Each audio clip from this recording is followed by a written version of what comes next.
The village of Davington had never pretended to be anything more than it was charmingly unremarkable. It boasted a single pub with a crooked sign, a high street lined with ivy-covered shops, and a church so old that even the vicar claimed the stones remembered the Romans. Life in Davington flowed slowly and predictably, like the stream that curled behind the vicarage garden, which made the events of that particular Sunday all the more shocking.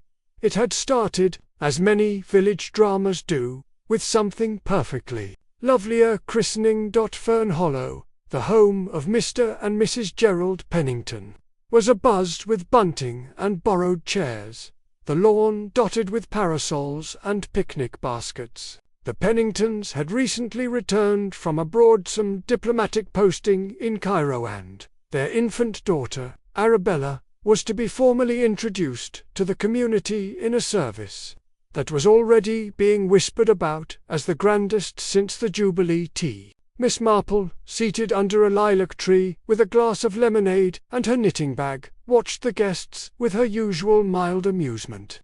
There were plenty of new faces, former schoolmates of Gerald's, some distant cousins from London, and even a retired general who had once danced with Queen Mary. But the villagers, Mrs. Sims from the bakery, the Mrs. Crouch from the library, and Mr. and Mrs. Hutherby from the grocer's, stuck to the shade and murmured about the oddity of Egyptian servants in a Cotswold garden. The baby, a delicate creature with astonishingly dark lashes and a tiny pout, was the center of attention. She was passed from arm to arm, cooed at and exclaimed over, until finally she was placed in her lace-draped cradle under the pavilion while speeches were made and sherry was poured. It was an hour later, just as the cake was being sliced and Mr. Pennington stood to thank his guests, that a peculiar stillness crept across the lawn. Someone asked, softly at first, "Where's the baby?" The silence that followed was not immediate. It unfurled slowly, confusion, mistaken at first for formality, then discomfort, and finally alarm. The cradle was empty. In the first moments, no one quite understood. Guests moved aside, laughed awkwardly, called for one another. She must have been brought indoors. Surely, perhaps the nanny took her for a change. "I saw her asleep just moments ago, Mrs. Pennington, didn't you?" Mrs. Pennington, pale as the linen bunting fluttering above her, clutched her arms and shook her head. "She was right here. I went to fetch a bottle. She was here." The pavilion erupted into motion. People scattered, some calling out names, others running to the rose beds, the garden paths, the orchard beyond. The retired general attempted to take charge, issuing clipped commands to search systematically, as if planning a military maneuver. Miss Marple rose quietly, knitting forgotten, and made her way to the cradle. The frills had been folded back carefully, no sign of struggle, no overturned prom, no stray thread. A blue ribbon fluttered in the grass and tied, but not torn. She did not pick it up. Instead, she looked up at the surrounding faces, some fearful, some stunned, some curiously blank. People react to panic in peculiar ways, she thought, especially when guilt and fear are so easily confused. By the time the local constable arrived, summoned by bicycle from Lower Marchwood, the garden was in an uproar. Mrs. Pennington had been taken inside in near collapse, and Mr. Pennington was furiously barking questions no one could answer. The nanny, young, red-haired and now nearly hysterical, insisted she'd only turned away for a few seconds to answer nature's call. No one saw anything, the constable asked, baffled. The answer, unanimous and useless, was no. But Miss Marple saw plenty. The woman who claimed she hadn't left her seat had grass stains on her hem. The man who loudly demanded the nanny be sacked had made no move to search the grounds. And most telling of all, Miss Lavinia Crouch, who prided herself on recalling every detail at every gathering, had not once mentioned what the baby had been wearing. Curious indeed, by twilight the garden had been cleared. The guests were sent home, most too shocked to gossip just yet, though Miss Marple noted Mrs. Sims jotting furiously in her recipe book, no doubt replacing rhubarb notes with observations. The cradle remained empty beneath the pavilion, and a strange hush lingered in Fern Hollow's orchard, as if the trees themselves were holding their breath. At the vicarage, where she'd returned for supper, Miss Marple sat with her tea untouched. The vicar's wife, Helena, fussed nervously with the teaspoons. "It's unspeakable," she said. "An infant, do you think it could have been? Someone from outside the village?" Miss Marple looked out the window. "No," she said softly. "No, I shouldn't think so. It's far too intimate." Helena paused. "Intimate?" Miss Marple folded her hands in her lap. "One doesn't steal a baby in the middle of a christening without knowing the paths, the rhythms. This wasn't random, it was chosen." And though her tone was as mild as always, her eyes had taken on that sharp, knowing light. Something terrible had happened, but it was not, she thought, the work of a stranger. It had the unmistakable shape of a grudge, and in a village like Davington, grudges often wore Sunday best. By Monday morning, the disappearance of baby Arabella had become less a tragedy and more a communal obsession. Davington, like many English villages, was not built for calamity, but it excelled in speculation. At the bakery, Mrs. Sims leaned over the counter, murmuring, "You mark my words, it was the nanny. Irish, red-headed, and too pretty by half. That's always a recipe for recklessness. Or worse." "I don't believe it," sniffed Miss Lavinia Crouch, balancing a half-dozen crumpets on her palm. "No nursemaid would steal a child in the middle of a crowd. It would have been someone cleverer, someone trained," asked Mrs. Sims. "A nurse," Lavinia whispered. "Or someone who couldn't have children.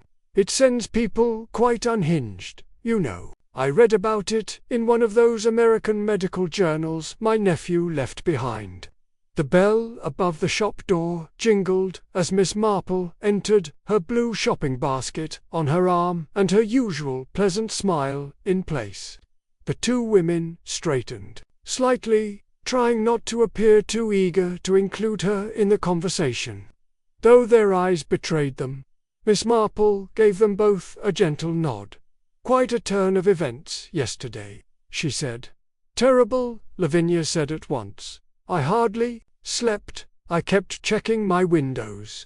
Mrs. Sims added, "They say the Penningtons are keeping the house locked like a fortress, not even letting the milkman onto the property."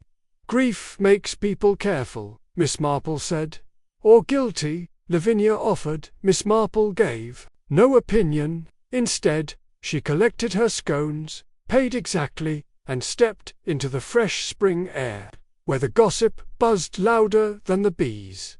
Meanwhile, the Penningtons had, indeed, sealed themselves inside Fern Hollow. Constable Abel, out of his depth, and increasingly uncomfortable with the eyes of a panicked village upon him, had called in the county inspector from Litchford.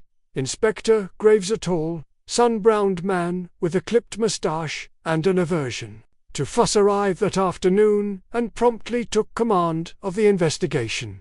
"No ransom demand," he muttered, looking over the cradle under the pavilion. "No struggle, no witnesses, just a child, gone." He interviewed the Penningtons. First, Mrs. Pennington was pale, tear-streaked, and barely coherent. "I had just gone to fetch a bottle from inside," she said for the 5th time. "It couldn't have been more than 2 minutes." Gerald Pennington was more composed. "I had my back to the pavilion. I was thanking our guests. I assumed someone had taken the baby indoors to shield her from the wind." "Who had access?" Graves asked. Well, everyone. It was a garden party. Inspector, half the village was there. Graves frowned. And the nanny, she was found upstairs, nearly catatonic. Miss Bridget O'Connell, 22, had been with the family since their time in Cairo. Her sobs were hoarse, her words fragmented. I only stepped away for a moment. I didn't mean to. I thought she was with the mother. She was. Quickly deemed unfit for further questioning. Inspector Graves turned to his notebook. No footprints beyond the expected, no signs of forced entry, no ransom, no motive, unless ... He looked toward the vacía.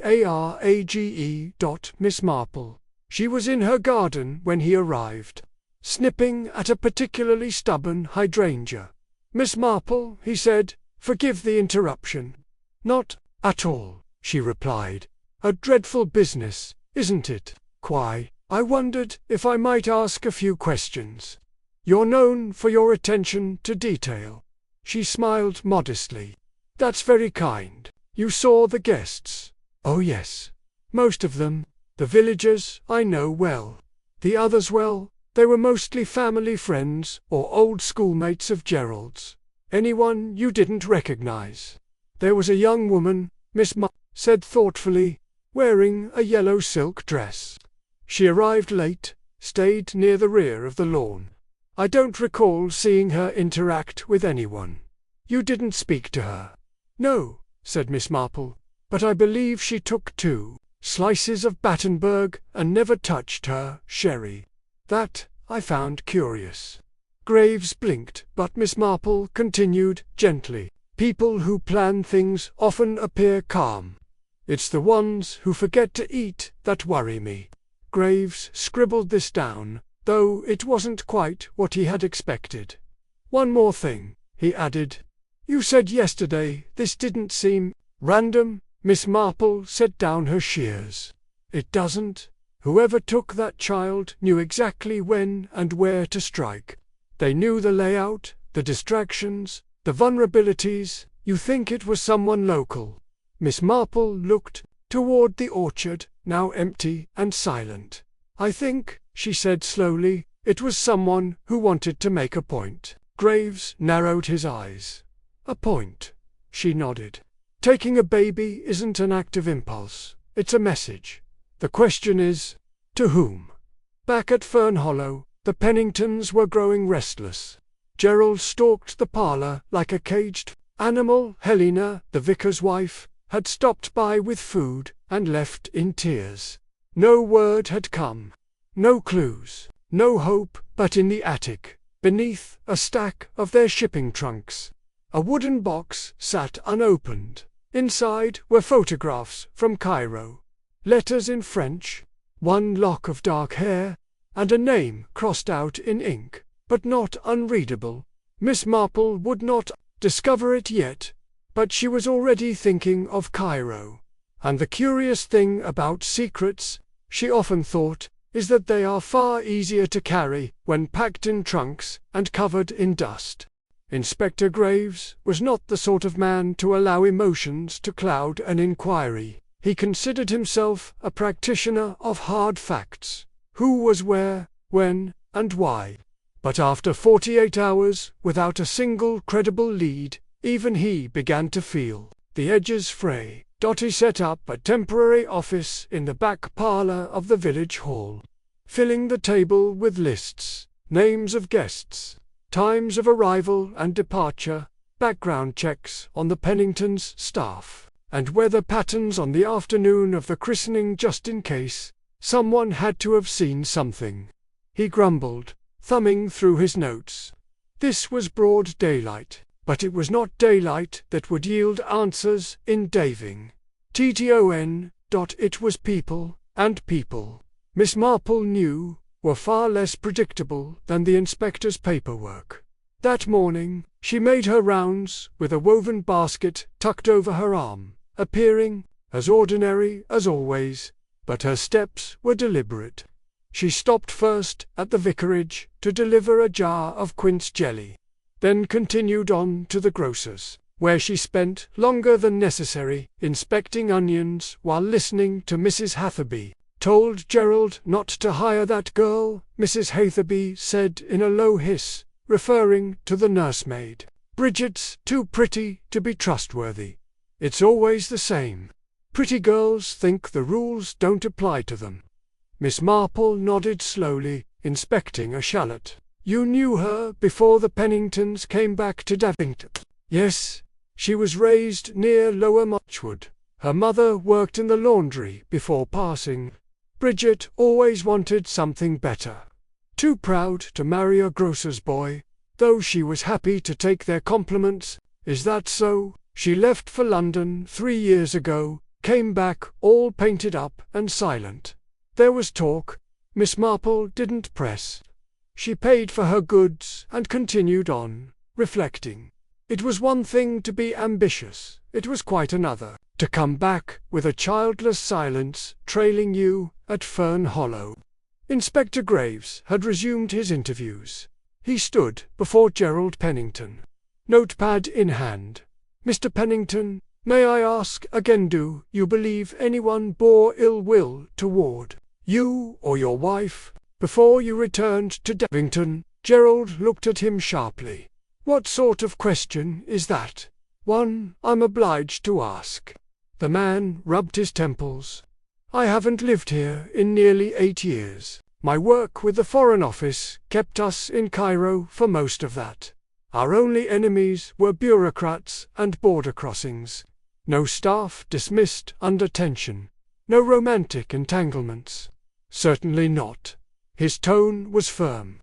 But Graves noticed his hesitation before answering.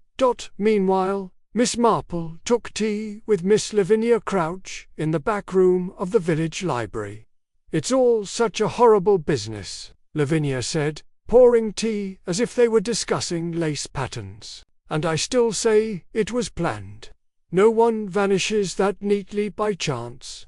I do wonder, Miss Marple said, stirring her tea gently, how the guests were introduced. It was a large gathering. Did Mr. or Mrs. Pennington make the rounds? Lavinia nodded. Yes, though mostly Gerald. His wife seemed overwhelmed. She retreated often to the house. Lavinia nodded again. Or sometimes into the orchard. She said the noise was too much for the baby. Was she ever alone? Lavinia blinked. I don't recall. But that odd woman in the yellow dress sat with her for quite some time. I assumed she was a cousin. Miss Marple set her spoon down carefully. A cousin? Well, I assumed, Lavinia repeated. I didn't recognize her. Miss Marple smiled faintly. And in Davington, that's always significant. That afternoon, Graves paid a visit to Bridget O'Connell, who had been moved to the vicarage for rest under the care of Mrs. Cresswell. She was pale, lips dry, her eyes shadowed. I keep thinking I hear her cry, she whispered, looking past Graves toward the window. But then I wake, and it's nothing. He sat beside her gently. Miss O'Connell, I need to ask again. When you stepped away from the pavilion, did you pass anyone? She hesitated. I saw a woman, briefly, yellow dress, carrying something. Graves stiffened. Carrying what? A blanket? I thought it was one of ours. But I didn't think. Could you describe her? Dark hair, olive skin, very quiet. I think I saw her earlier, near the rose beds. He pressed gently. Did she speak to the baby? Did she interact with you at all? Bridget shook her head. No, but when I saw her with the blanket, I froze. And then someone called for champagne, and when I looked again, she was gone. At twilight, Miss Marple sat in her parlour. Knitting untouched in her lap, she reflected on the details. A woman in yellow Cairo, a child gone without trace, and now, a mention of a blanket. She rose slowly, and pulled from her writing desk a slim brown envelope, inside it, a letter she had once received from a cousin stationed in Egypt, filled with observations of court customs and social rituals. and one brief passage. It's curious how often abandoned infants here are returned to their mothers. Adoption is a private thing, often understood but never written down. ... Miss Marple read the line again. Then again. She set the letter down. There was more to Arabella's christening than met the eye. Not a theft, but perhaps a reclamation. By Wednesday morning, the villagers' nerves had begun to fray at the seams. The constable could no longer cross the high street without being intercepted, and Inspector Graves had abandoned all hope of privacy. Accusations now darted across teacups and shop counters like midges in summer. It did not help that Damington, like any proper village, had its natural candidates for suspicion. "I'll say it plainly," muttered Mr. Hackleton as he unpacked crates of tinned goods. "It's the nanny, always is, in these sorts of stories. Young, emotional, poor upbringing, likely got involved with the wrong sort in London." At the same time, others turned toward the stranger in the yellow dress who, it turned out, no one could name. "She was lurking," insisted Miss Crouch. "I said as much. People don't come to christenings alone unless they've something to hide." And then there were those who quietly wondered about Mrs. Pennington herself. "She seemed distant," whispered Mrs. Hartherby, adjusting her brooch. "When the baby went missing, she didn't scream, didn't even faint, just sat down and stared." "Shock," replied Helena Cresswell firmly, standing in line at the post office. Not guilt, but no one was so certain. Least of all Inspector Graves. Back at Fern Hollow, the investigation had settled into its uncomfortable rhythm. Rooms were dusted for fingerprints. Statements were repeated with increasing irritation. The mood shifted from grief to frustration, and within it, suspicion bloomed. Gerald Pennington had begun pacing the garden each morning, a cigarette permanently clenched in his teeth. He no longer dressed properly, his cravat abandoned, hair tousled, and still he offered no answers. Graves stood before him that morning with a sheaf of notes. "I've received your household's full background reports," he said evenly. "You omitted that Miss O'Connell had previously left your employment for over a year before returning." Gerald blinked. "Did I? I didn't think it was relevant. Where did she go during that time?" "She returned to her mother. Or so we were told." "You didn't confirm it." Gerald hesitated. "We were abroad. My wife handled the arrangements." "Did Miss O'Connell return of her own accord, or was she invited?" There was a pause. Gerald exhaled. "It was suggested by my wife. She trusted her." Graves nodded but made no comment. He instead turned toward the orchard path and gestured to the constable. "Bring Miss O'Connell down," he said. Bridget came slowly, her steps tentative. Her hands were trembling, and her face, though composed, carried a sickly sheen of dread. "Miss O'Connell," Graves began, "you left Fern Hollow's employ for over a year. Where did you go?" "To my mother," she said quickly. "She was ill. I had no choice. We've contacted the address listed. She passed away 3 years ago." Bridget's eyes widened. I meant my aunt. I always called her mother." Graves's voice hardened. "Were you in London?" A pause. "Yes." "What were you doing?" "Working for a private household." "Which one?" "I don't recall the name." "I was let go." Miss Marple, who had entered quietly and now stood near the garden wall, caught the faintest flicker in the girl's eyes. A glance toward the orchard. A trace of something, not fear, but remorse. She stepped forward gently. "Dear, may I ask, did you return to Fern Hollow by letter or by visit?" Bridget turned to her. "Letter," she whispered. "Mrs. Pennington wrote to me." Miss Marple gave a kind nod. "And before that, had you any contact?" "No." "You hadn't seen them since they left for Cairo?" "No." Miss Marple's smile was soft. But you knew about Arabella, didn't you?" Bridget opened her mouth, closed it, and then said, so faintly it was nearly inaudible, "Yes. Back in the village, tongues wagged like laundry on a windy day. Bridget O'Connell's name passed from parlour to pub like a prayer turned sour." "She lied," said Mr. Denby. "That's all I needed to hear." "Something happened in London," insisted Miss Sims. "That's where it always begins." Even Mrs. Cresswell, known for her generous nature, could not keep from frowning when Miss O'Connell's name came up. "I don't want to suspect her," she confessed to Miss Marple that afternoon, "but something isn't right." "No," agreed Miss Marple, sipping her tea, "something isn't."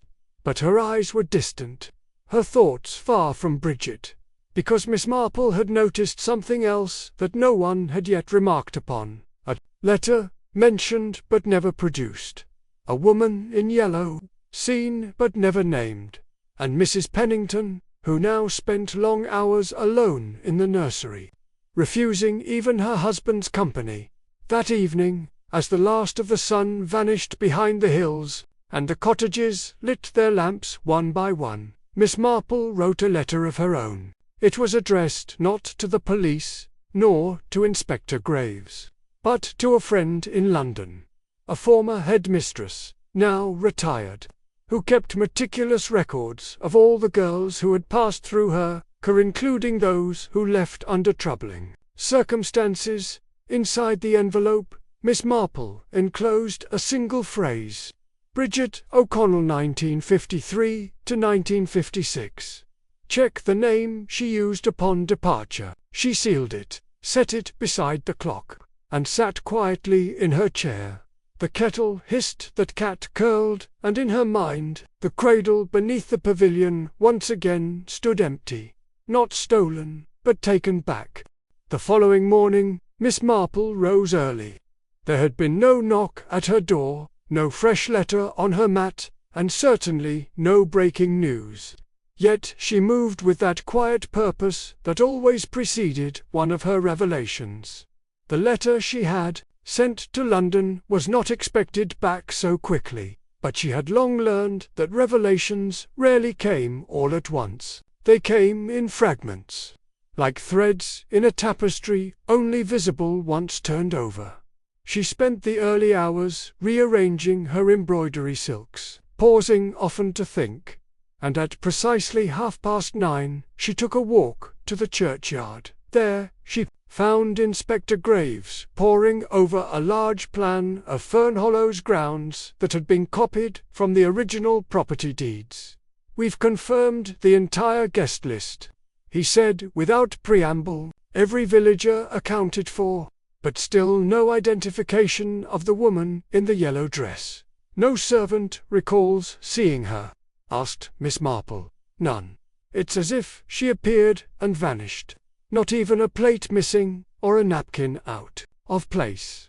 Miss Marple's eyes wandered across the map. She tapped her gloved finger lightly on one corner. "This is the orchard path, is it not?" "Yes. And what's here?" Graves squinted. "Old gardener's shed. Locked, disused." She smiled gently. "And is it still locked?"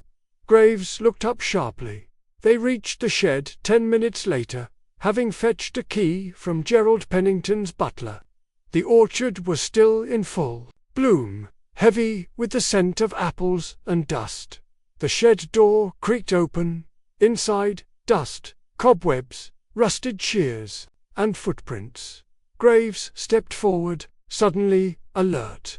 "These are fresh." Miss Marple crouched by the corner and picked up something carefully with a handkerchief, a length of white satin ribbon, still creased, as if recently untied, used for christening gowns. She murmured. Graves frowned. "You think the child was hidden here?" "I think," Miss Marple said slowly, "someone waited here. Not for a moment, but long enough to calm a baby."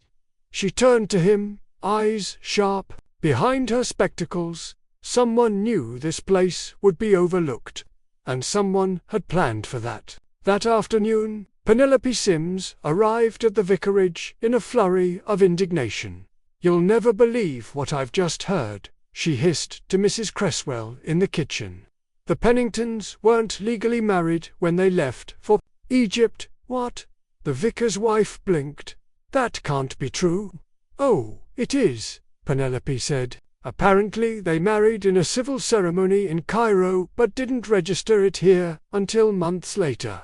And there's something odd about the birth certificate to Arabella's. I mean, no date of issue listed in the local office." "How do you know this?" "I asked a cousin of mine who works in the council records." Mrs. Cresswell looked troubled. "But what does it mean?" Miss Marple, seated just out of view, slowly folded her napkin. It meant something crucial. Someone had wanted to rewrite a story, not simply steal a baby, but alter the official record of her origin. That evening, Miss Marple returned to Fern Hollow under the pretense of delivering a potted cyclamen gesture of comfort for Mrs. Pennington. She was led upstairs to the drawing-room, where the young mother sat in a silk robe, her eyes fixed on the empty fireplace. "I brought you something cheerful," Miss Marple said gently. Mrs. Pennington looked up. "That's kind." Miss Marple sat opposite her. "I know how hard it is to find peace when silence stretches across a nursery." Mrs. Pennington's expression didn't change. Miss Marple continued softly. "May I ask, did you know the woman in yellow?" The silence hung like a bell toll. "No," said Mrs. Pennington at last. "Should I have?" "I wonder if she knew you," Miss Marple said, "or perhaps your past." Mrs. Pennington stood abruptly. "I think you should leave." Miss Marple did not rise. "Where did you meet Bridget O'Connell, Mrs. Pennington?" The woman froze. "I told the police we hired her through a recommendation." "No, dear. You wrote to her after a long absence, after a shared secret had passed unspoken for years." Mrs. Pennington's voice broke.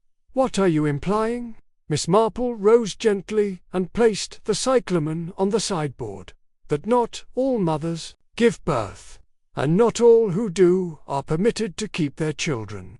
Miss Marple returned home and wrote a note. This one she did not post, but rather folded into her diary under the entry marked Arabella's christening. It read, "She was never lost, she was never kidnapped. She was returned to the only person who knew the truth." That night she sat by the fire and thought again of the satin ribbon, of Bridget's trembling voice, and of a birth certificate altered before it was ever issued. Secrets, she thought, are not always crimes, but sometimes they explain one. The sun rose behind a veil of soft cloud the following morning, bathing Davington in a silver light that made every cobblestone and ivy-clad wall seem quietly watchful. The stillness was deceptive, for the village was buzzing just below the surface. The disappearance of baby Arabella had lingered too long in silence, and now the silence was cracking. At the vicarage, Helena Cresswell was greeted by an unexpected knock just past 8. It was Bridget O'Connell, pale and drawn, her coat wrapped tightly about her as though shielding herself from more than the cold. "I need to speak to Miss Marple," she whispered. "Please." Helena showed her to the sitting room. A pot of tea was hastily prepared, and Miss Marple arrived minutes later, shawl neatly draped over her shoulders. As though she had already anticipated the visit, Bridget stood when she entered, hands clenched. I can't keep pretending," she said. "I didn't take Arabella, but I know who did." Miss Marple's expression did not change. She simply lowered herself into her armchair and folded her hands in her lap. "Go on, dear." Bridget's voice trembled, but her words were clear. "She's mine." The room held its breath. "I gave birth to her 2 years ago," Bridget continued. "In Cairo. Her real name is Layla. I was working at the consulate. Gerald Mr. Pennington was stationed nearby. It wasn't a romance. It was a mistake. a mistake I paid for." Miss Marple's tone was gentle. "And what happened?" "They couldn't afford a scandal," Bridget said, her eyes fixed on the hearth. "Gerald was ambitious. His wife, Francesca, was delicate, had lost a child already. They offered me money, arranged everything. I was told to disappear. I went back to England, and then I tried to move on. I really did. But I couldn't stop thinking of her. I watched the papers, listened for news. Then last year I saw a notice. The Penningtons were returning to Davington with a baby girl." Bridget finally met Miss Marple's eyes. She was mine, and I needed to see her. There was no hysteria in her tone, no theatrics, only a quiet ache, the kind that settled in bone and never left. That same afternoon, Inspector Graves was summoned to Fern Hollow, where the housekeeper reported a scene. He arrived to find Gerald and Francesca in the study, mid-argument. "She told someone," Francesca hissed, eyes flashing. "You don't know that," Gerald snapped. "She's come back to ruin everything." "She was desperate," Gerald said, his voice softening. "She's not the one making threats." "She is," Francesca insisted. "By being here, by existing." Graves cleared his throat. Both turned sharply. "I won't ask how much of that was meant for my benefit," he said coolly, "but I will ask this, is what she says true?" Francesca stood very still. "We adopted Arabella," she said finally. "Privately, discreetly. There was no formal process through British agencies. Only arrangements, suited to our post." "Was the adoption legal, by Cairo's standards?" Gerald replied. "Not ours," Graves said. "Not if the birth mother was coerced or uninformed." "No one was coerced," Francesca snapped. "She was young," Gerald muttered. "Alone." Graves frowned. "Why not tell the truth when Arabella disappeared?" Francesca's shoulders stiffened. "Because I'm her mother," she whispered, "in every way that matters. I nursed her when she was ill. I sang to her every night. I taught her to smile. She's mine." "And yet," Graves said gently, "the law may not agree." That evening, the village turned in early. Rumors now had teeth. Some believed the baby had been found and hidden. Others whispered she'd been taken abroad. Miss Marple, meanwhile, was not at home. She had walked out past the edge of the orchard, past the old gardener's shed, and beyond the hedgerows where the village path became soft earth and moss. There, in a small cottage at the edge of the woods, lived Mrs. Pennington's former governess, Miss Abigail Trent, now long retired, but sharp as ever. But Miss Marple knocked. The woman answered in a shawl and spectacles, blinking in surprise. "Jane forgive the intrusion. I wondered if I might ask a question or two, about Francesca." Over tea, Miss Trent spoke sparingly but with insight. "She was always delicate," she said, "not in body, but spirit. Her mother sheltered her, and after the miscarriage, well, she became different, determined, possessive, of children, of motherhood." Miss Trent said. "It mattered to her. She couldn't bear the idea that she might never have that title. I don't believe she could survive another loss." Miss Marple sipped her tea. "She may already have." That night, a figure slipped down the orchard path toward the shed. Not Bridget, not Francesca, but Penelope Sims, carrying a folded blanket and a torch. She moved quietly, but not quietly enough, for Miss Marple was already waiting. "Curiosity," she said mildly from the shadows, "has a way of revealing secrets we aren't ready for." Penelope froze. "I wasn't, I only wanted to see if Miss Marple stepped forward. It's been empty since Monday. The child was only hidden here briefly long enough for Bridget to be sure of her own eyes. Then she did take her." "No, dear. She let her go." By dawn, the Penningtons had made a decision. Arabella Lala was returned by quiet arrangement, no police, no charges, only a letter. Left at the vicarage, addressed to Miss Marple. She is mine, but so is her happiness. I have seen her safe. That will be enough. Miss Marple folded the letter and tucked it away beside her garden shears.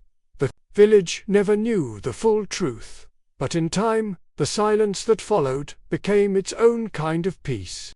The return of calm to Davington was deceptive.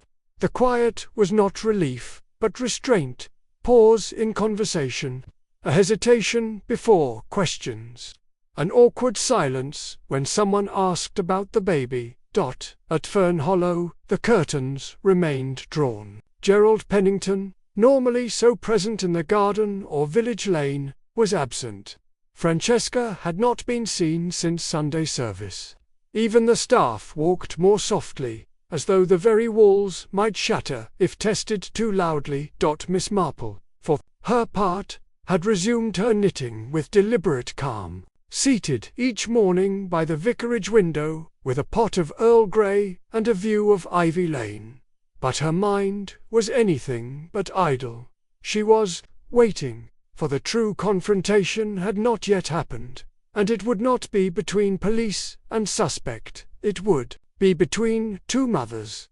It came on a Thursday afternoon. The wind had shifted, less a breeze and more a breath, as if the trees themselves were bracing. At precisely 2 o'clock, Bridget O'Connell appeared at the gate of Fern Hollow. She did not ring, she did not knock. Instead, she waited. 5 minutes past 10. Then, slowly, the door opened. Francesca stood in the threshold, hair pinned neatly, a pale shawl around her shoulders. Her expression was unreadable. The two women stared at one another. Then Francesca stepped aside. Bridget entered. Miss Marple watched from the hedgerow across the lane, as still as the statue in the churchyard. Inside, the drawing-room was cold, despite the spring sun outside. "I wanted to see her one last time," Bridget said quietly. "She's asleep. I won't wake her." Francesca gestured to the armchair. "You may sit." Bridget sat. Francesca stood. The silence between them stretched long and taut. "I wasn't going to take her forever," Bridget said finally. "I only wanted to see who she had become, who you had made her." Francesca's voice was brittle. "And if you hadn't liked what you saw?" Bridget looked away. "I don't know." The words lingered. Francesca crossed to the mantel, touching a porcelain figurine with trembling fingers. "I love her," she said, "more than I thought possible.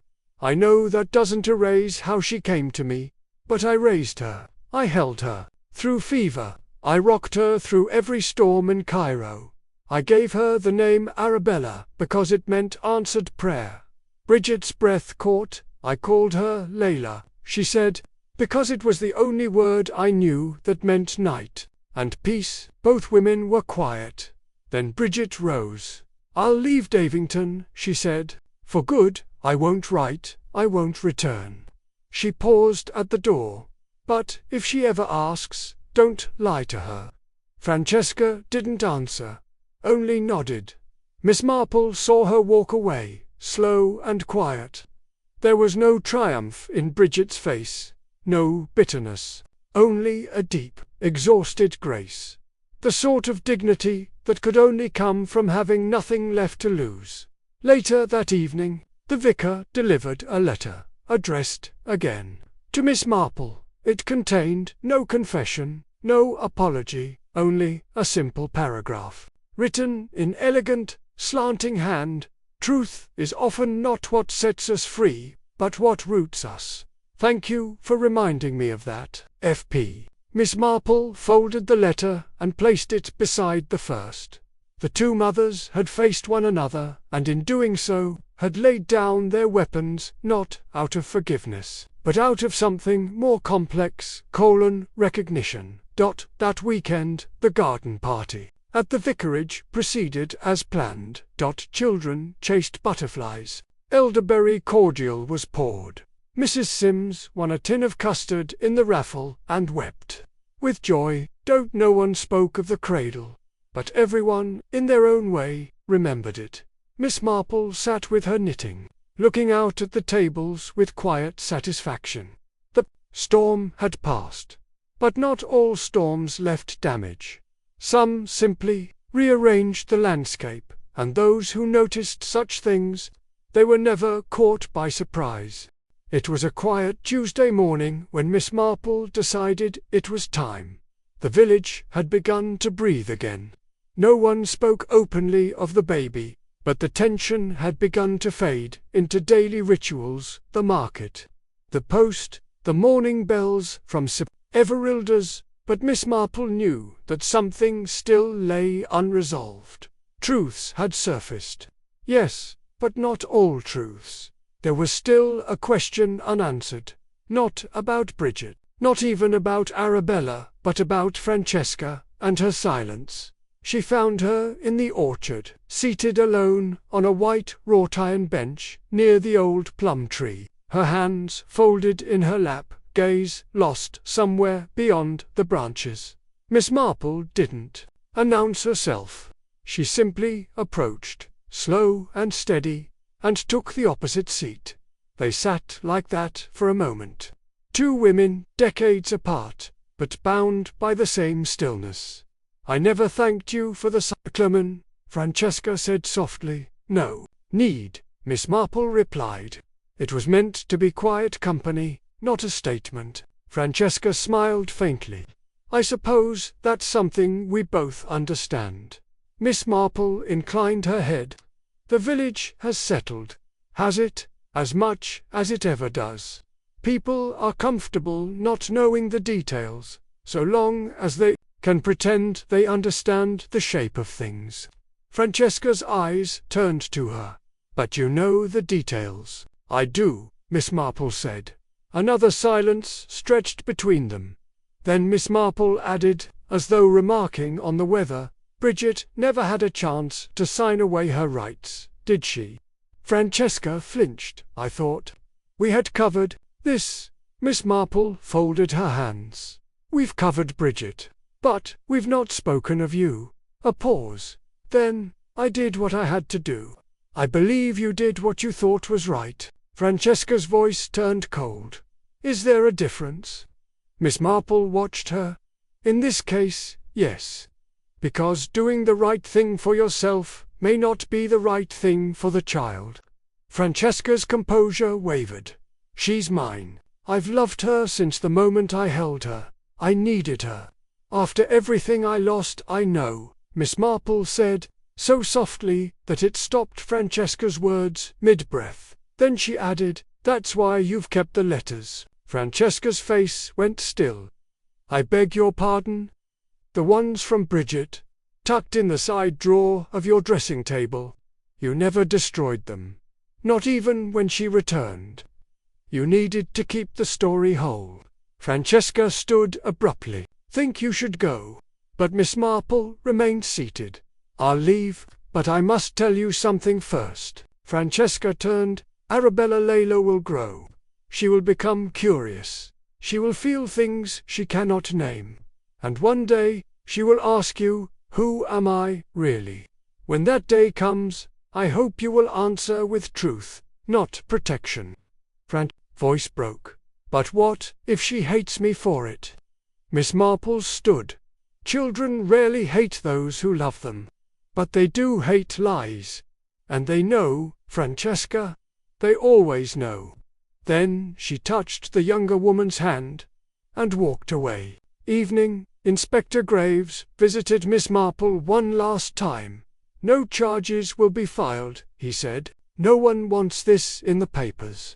The child's been listed as safely returned by anonymous party." Miss Marple nodded. "And the village, resuming its usual habits, they'll tuck this away.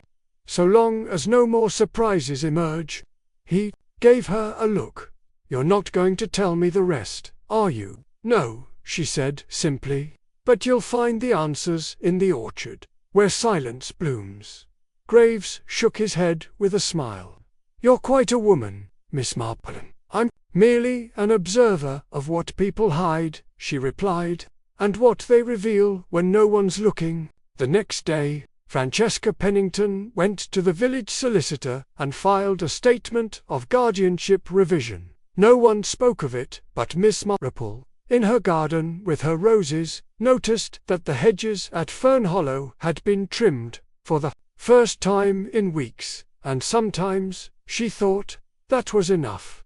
The rest would come in time.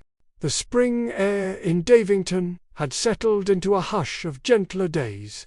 Bluebells nodded under the hedgerows, the high street hummed with ordinary errands, and the village, as it always did, turned its face back toward comfort. Though no bells rang, and no formal declarations were ever made, the child had been returned.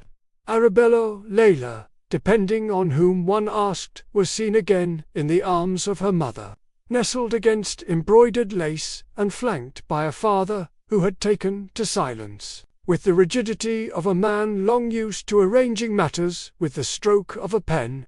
There was no trial, no inquiry, just the murmur of something that had been tidied, delicately, swiftly, and with great effort, from polite view. Miss Marple, however, remembered every detail, because Miss Marple had always known it was not about the what, but the why, and that part of the puzzle had never left her mind.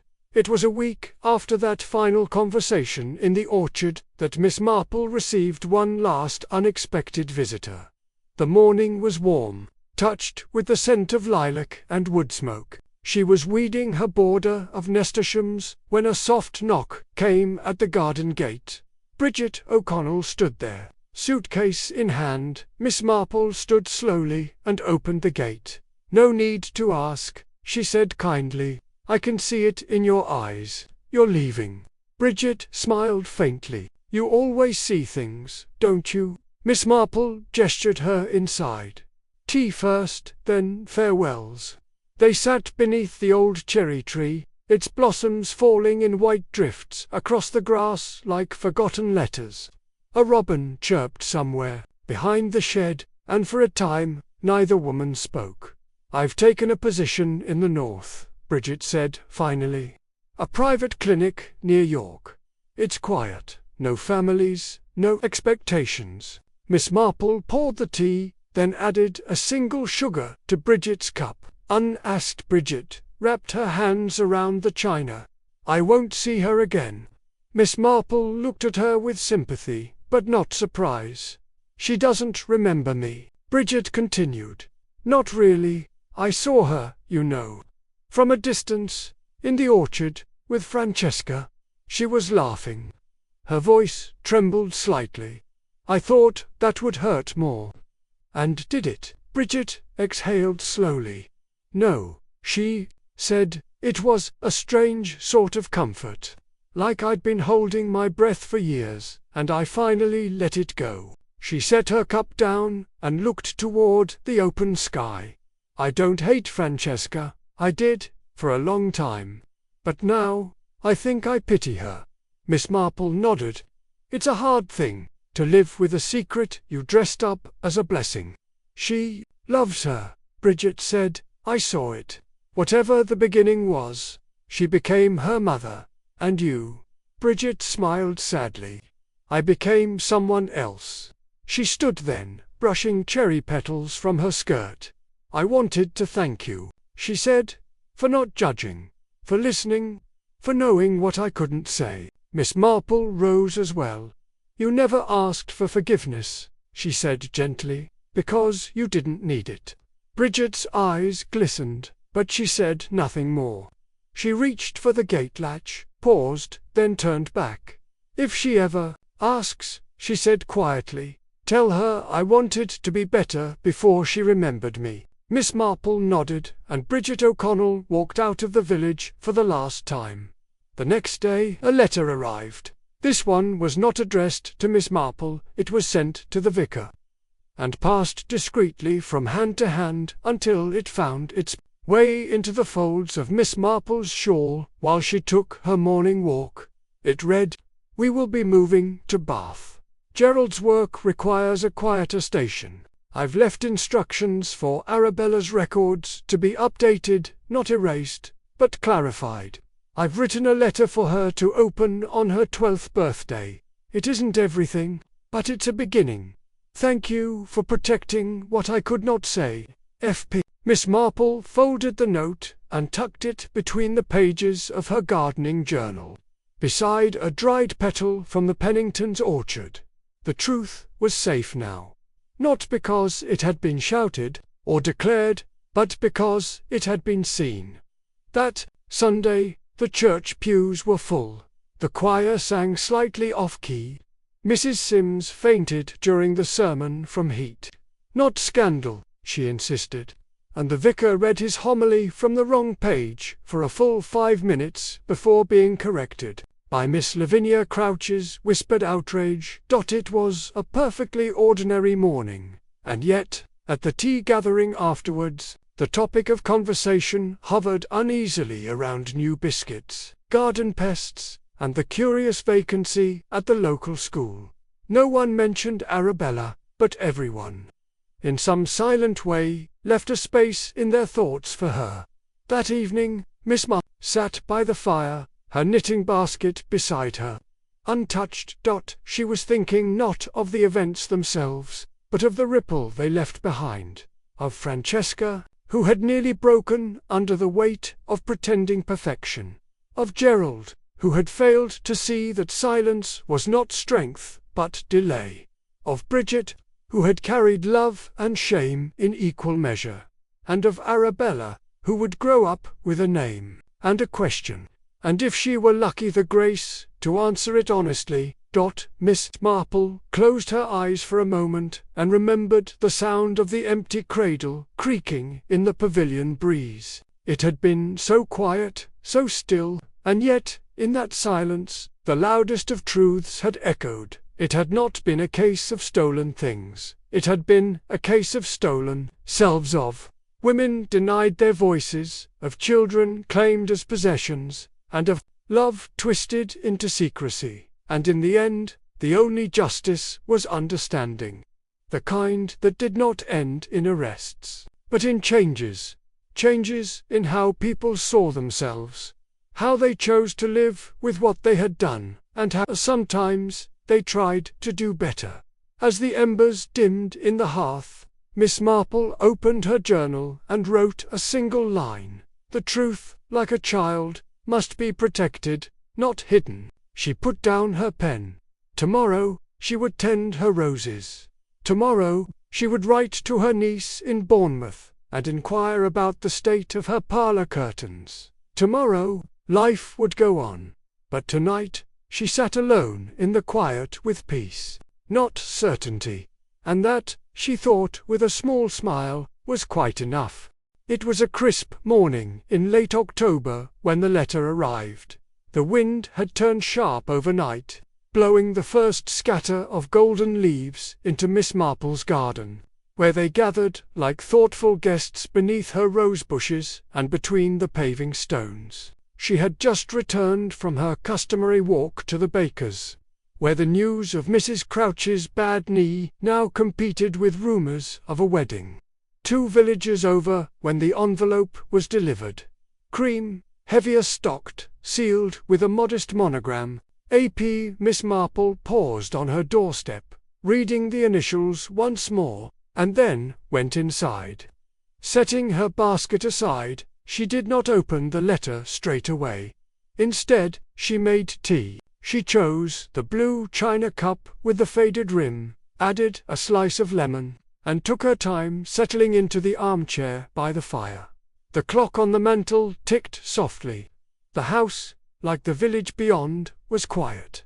Then she opened the letter. Miss Marple, you may not remember me. My name is Arabella. Francesca was my mother. In every visible way, but not all truths are visible, are they? Not always. She left me a letter. On my 12th birthday, I read it twice. Once with tears, and once with awe. I still remember the sound the envelope made when it opened like the turning of a key in an old door. She said you helped her find the strength to tell the truth, that you saw more than anyone else ever had, that you didn't force it out but let it grow, like a seed someone forgot they planted. I never met Bridget again. I don't know where she went. I don't even know if she's alive. But I know she loved me. That's what the letter told me. And somehow, I always knew. I'm 21 now. I've come back to Davington, just for a day. The trees look smaller, the houses, too, but the feeling is the same. I found your name in the parish books. You're still here, still watching. I don't expect a reply. I just wanted to say thank you for seeing the truth and letting it breathe. Yours sincerely, Arabella Layla Pennington. Miss Marple read the letter twice. Then she folded it carefully and placed it inside the small wooden box on her writing desk. The same one that held other letters, some from widows in Paris, others from schoolboys in Wales. All memories tucked away like rare herbs, pressed between paper and time. She looked out the window, toward the lane. Ivy Lane was half gold now, its trees whispering in the breeze. Children's laughter drifted faintly from the green. The same, and yet forever changed. And somewhere beyond the hedges, a young woman walked with steady steps through the village where she had once vanished. Not taken, not lost, but waiting to be known. Later that afternoon, Miss Marple took her garden shears and moved out among the roses. The autumn blooms had arrived deeper, richer in color, as if the last of the season's strength had gathered. Here, she moved slowly, pruning with precision, her thoughts drifting like the wind through branches. It had been years since the puzzle of the empty cradle, but in her memory it remained vivid. The hush that fell over Fern Hollow, the sharp scent of sherry at the garden party, the cradle swaying ever so slightly in the breeze, and Bridget's face dight with fear, then peace, and friendship, hardened first by pride, then softened by truth. Miss Marple had never believed in absolute villains, only people with burdens they couldn't always carry properly. The cradle had never been about crime, in the end, not really, that it had been about choice, about whose version of motherhood would be written into memory and whose would be folded quietly into drawers, never spoken aloud, until someone brave enough opened the letter. That evening the vicar stopped by with a pot of blackberry jam and talk of the village fete. His wife, Helena, had plans for a bonnet contest, and apparently the Sims sisters were once again embroiled in a dispute over jam labels. Miss Marple listened with quiet amusement, nodding as appropriate, eyes twinkling as he described Mrs. Denby's new obsession with badger sightings. But when he left, and the door clicked softly shut, she returned to her chair and watched the fire. The embers glowed, quiet and content. She thought again of the young woman who had written, of her choice to return, not to reclaim anything, but to understand where she had begun. Some mysteries, Miss Marple thought, don't end when solved, they simply ripple outward, until someone, years later, feels the touch of a question they've carried without knowing, and answers it with grace. She reached for her pen that night and opened her journal, not the one for gardening, the one she used only now and then, for reflections no one else would ever read. She wrote, "The puzzle was never the cradle. It was the people who stood around it empty-handed and full of longing. In the end, it was not justice we gave, but gentleness, and that is sometimes the greater gift." She closed the book, blew out the candle, and let the dark come softly, like the closing of a cradle's lid, quiet, final, and filled with dreams.